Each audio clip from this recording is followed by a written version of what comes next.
suis Aouamko, je suis le président délégué de l'association ivoirienne de valorisation des déchets plastiques de la société. En effet, l'IVP est une association qui est créée par 16 entreprises à ce jour et l'objectif de l'association c'est de parvenir à zéro déchet plastique dans l'environnement d'ici jusqu'à demain.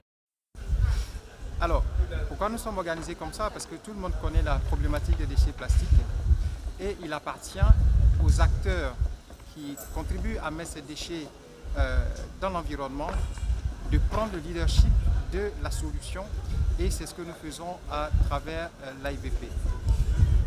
Aujourd'hui, l'événement qui nous rassemble se situe justement dans le contexte de la Journée mondiale de l'environnement qui a été célébrée le 5 juin et aujourd'hui qui est la Journée mondiale de l'océan. Alors, ces deux événements interpellent l'IVP. Pourquoi? Parce que notre mission, c'est de faire en sorte qu'on puisse avoir de moins en moins de déchets qui atterrissent dans l'océan. Mais pour cela, nous mettons en place des stratégies, nous mettons en place des opérations qui nous permettent de réduire, d'éliminer ces déchets en amont, donc dans les quartiers, dans les écoles, dans les différents endroits, dans les caniveaux, de façon à ce que les déchets qui arrivent dans les baies lagunaires et qui finissent justement leur course dans l'océan soient minimes pour qu'on puisse les retirer. À terme, on veut parvenir à zéro déchet plastique. Pourquoi? Parce qu'en réalité, les déchets plastiques, c'est de l'argent. Quand quelqu'un jette une bouteille plastique dans l'environnement, c'est de l'argent que cette personne la jette. Donc le but de nos associations, c'est justement de montrer à nos concitoyens la valeur de ces déchets plastiques-là, d'organiser les associations de femmes, d'ONG. On va vous présenter tout à l'heure quelques-unes de ces associations. Et à travers les actions de sensibilisation, eh bien, nous allons pouvoir parvenir à notre objectif. À ce jour, nous avons collectivement, l'association et ses membres, puis individuellement, nous avons installé plus de 60 points de collecte de déchets plastiques dans le district d'Abidjan. Nous avons plus de 200 kiosques. Vous pouvez les voir lorsque vous entrez, par exemple, dans les supermarchés, dans certains quartiers, dans les stations d'essence. Vous allez voir que les membres de l'IVP ont installé des points de collecte qui permettent à chacun de déposer ses déchets plastiques. À travers ces opérations-là, nous sommes aujourd'hui à peu près à 3000, à peu plus de 3000 déchets plastiques que nous valorisons chaque année. Et notre objectif, dans les 3 années qui viennent, c'est de pouvoir parvenir à valoriser plus de 10 000 tonnes de déchets plastiques chaque année. C'est de cette façon-là que nous allons pouvoir créer les emplois verts qui sont liés à la valorisation des déchets. Et c'est de cette façon que nous allons véritablement, en partenariat avec les autorités publiques, avec bien sûr nos membres, nous pouvons véritablement atteindre l'objectif zéro déchet plastique dans l'environnement. Dans cette mouvance, quels sont les challenges et les défis auxquels vous vous exposez? Alors les défis, ils sont plusieurs, mais le premier défi, c'est que vous le savez, vous et moi, dans nos maisons, on ne trie pas nos déchets. Dans les poubelles qu'on a à la maison, on met les déchets plastiques, on met les bouteilles plastiques, les pots d'eau javel, les pots d'eau, etc. Les fers, les ampoules cassées, tout ça, on les met dans les déchets. Et quand le camion vient, il ramasse tout ça et il le dépose dans les centres d'enfouissement. On perd de l'argent, on crée des problèmes futurs pour l'environnement et c'est ça qui est le premier défi. Donc le premier défi, c'est de pouvoir sensibiliser tout le monde qu'il faut trier les déchets à la base. Donc c'est le premier défi. Après, les autres défis sont d'ordre opérationnel, mais ça, c'est notre travail, c'est ce que nous savons faire. Nous sommes actuellement à la 2e édition de cette exposition, cette journée spécifique concernant l'environnement et les déchets plastiques. Quelles sont aujourd'hui les innovations que vous souhaitez apporter à cette fête? Oui, alors les innovations, nous les avons déjà apportées. L'année dernière, à la même époque, nous étions au bord de la plage, à Port-Boué, à l'entrée de Port-Boué, la plage de Port-Boué, et nous avons nettoyé plus de 2 km de plage. Nous avons débarrassé la plage de tout ce qui est déchets en général, mais surtout, nous en avons extrait les déchets plastiques et nous les avons valorisés.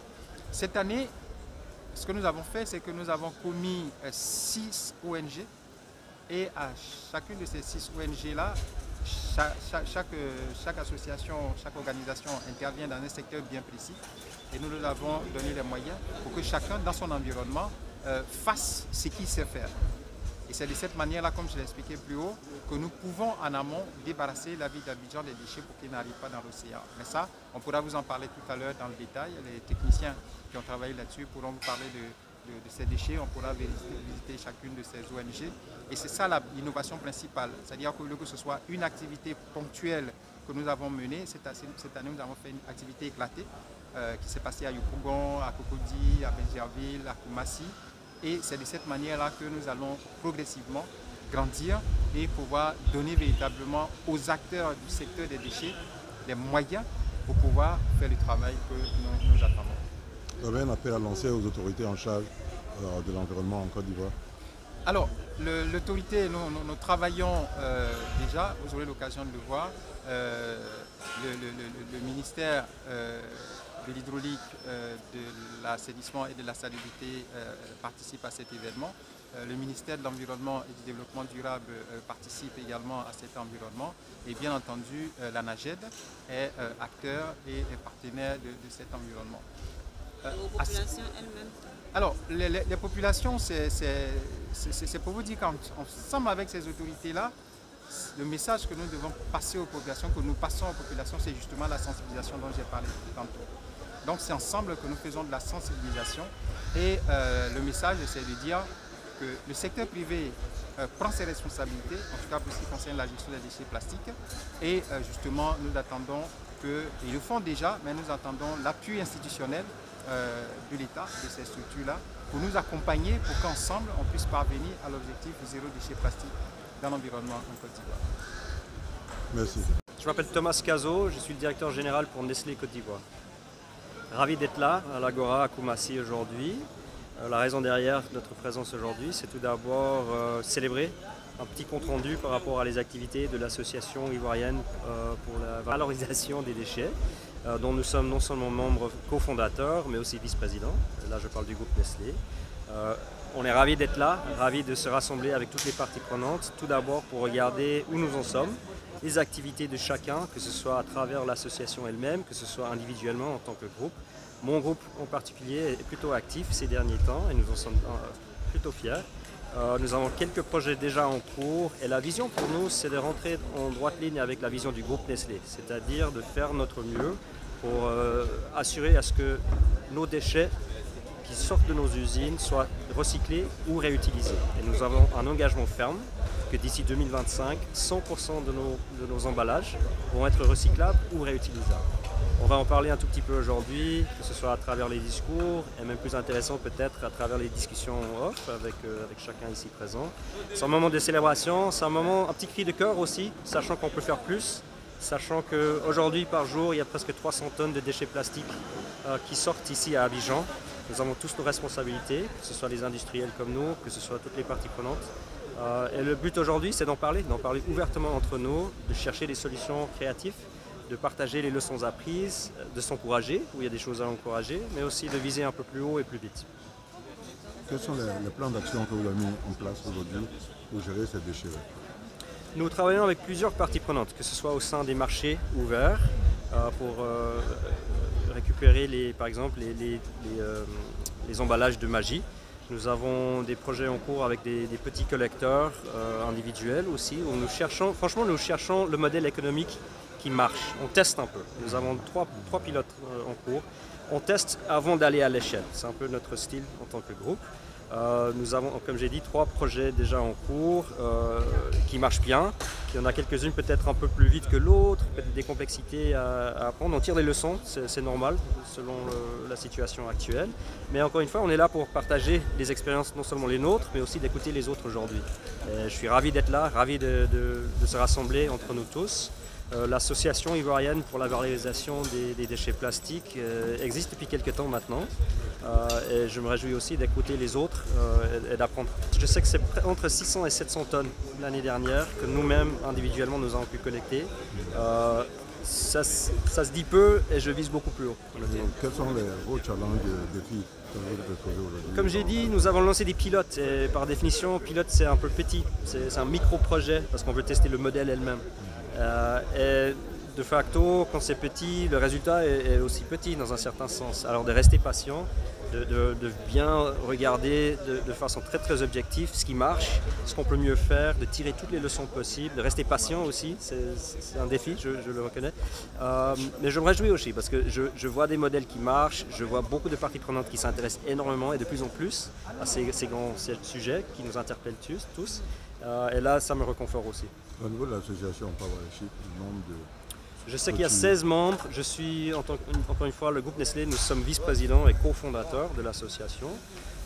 À part cela, je n'ai pas tous les chiffres devant moi. C'est peut-être monsieur le président. Et l'objectif dans le moyen terme, le perspective. La perspective, c'est de faire beaucoup plus vite, beaucoup plus impactant, de s'aligner tous, de trouver des synergies au lieu de faire les choses individuellement. Vous avez un appel à lancer aux autres industriels qui ici ne sont pas encore là. Absolument, et même mon discours, je vais le faire assez directement. C'est la responsabilité de nous tous. Je ne peux que représenter bien sûr ma structure, le groupe Nestlé.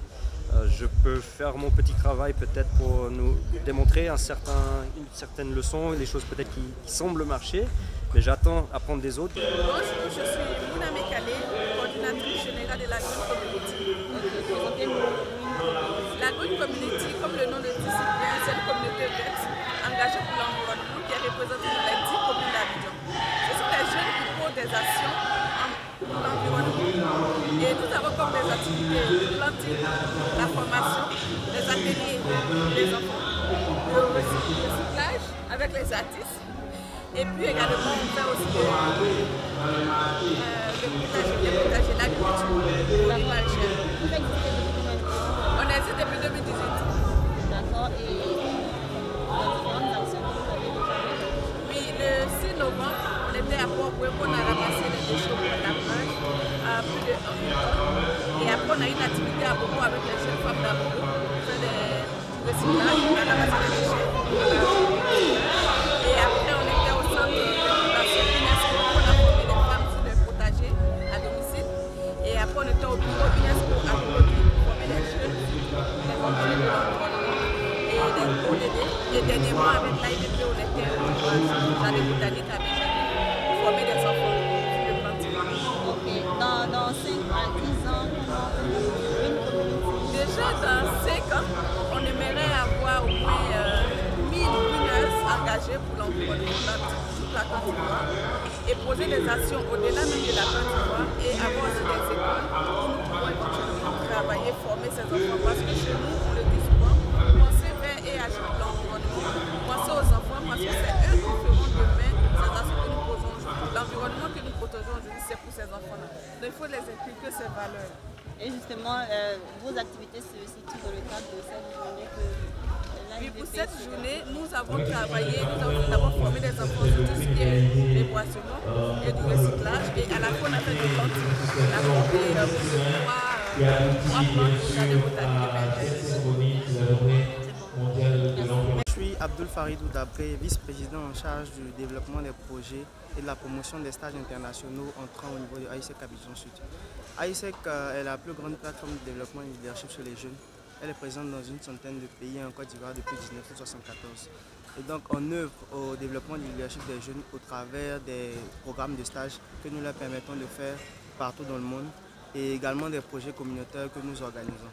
Et comme projet communautaire, nous avons le projet Ecoloto sur une phase de 5 ans qui a débuté depuis l'année dernière. Nous sommes fixés comme objectif sensibiliser et apporter un comportement éco-citoyen à 100 personnes directement au minimum l'année. Et donc l'année dernière, nous avons pu le faire au travers de nos activités de nettoyage des plages de Jacquesville et de Bassam. Et ces activités ont été un succès avec la collaboration de également UREPOT et nos compères. Pour cette année, nous avons déjà à moitié atteint nos objectifs en ce qui concerne cette sensibilisation, vu que pour l'activité Clean City, qui est une part du projet, qui a contribué en fait en prélude de la journée mondiale de l'environnement, à sensibiliser les populations de la zone de Sikoji-Koumassi et également offrir des corbeilles aux populations pour faire face en fait à l'absence des corbeilles dans nos quartiers, ce qui contribue fortement à la saleté en fait des différents quartiers. D'accord. Le bilan à mi-parcours est satisfaisant.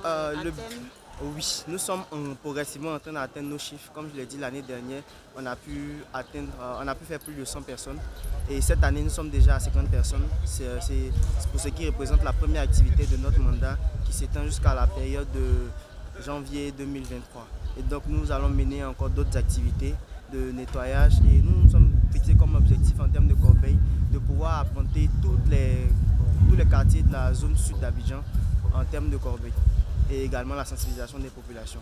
Parce qu'on a déjà sensibilisé les populations le mandat dernier, mais on s'est rendu compte qu'après avoir nettoyé et sensibilisé, les mêmes choses se répétaient.